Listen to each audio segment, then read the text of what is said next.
भगवान तीर्थ गुरु पुष्कर महाराज की, विधाता ब्रह्मा जी महाराज की, गायत्री देवी की जय, सावित्री देवी की जय, रंगनाथ भगवान।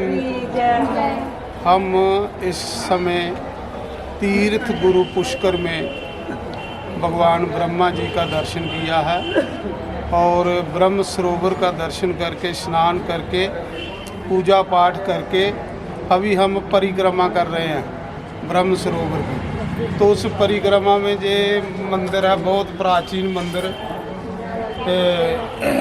रंगनाथ मंदिर, जहाँ पर सवा मन सोने का खंबा है और ये प्राचीन गेट है, राजे महाराजाओं के टाइम का मंदिर ये, और अंदर रंगनाथ भगवान का स्वरूप है। तो ये मंदिर कम से कम भी 5000 साल पुराना है और हम परिक्रमा मार्ग पर चल रहे हैं और इस टाइम मंदिर में बैठे हैं। तो आगे इसके आएगा 12 मंदिर। तो ब्रह्मा जी के दर्शन किए हमने, बहुत शांति मिली है, सरोवर में स्नान किया, अभी रंगनाथ भगवान के दर्शन किए। अभी हम जा रहे हैं, इस टाइम मंदिर बंद हो गया। तो हम जहाँ मंदिर के दरवाजे में बैठे हैं, तो जहाँ पर प्राचीन मंदिर है जिसकी पूजा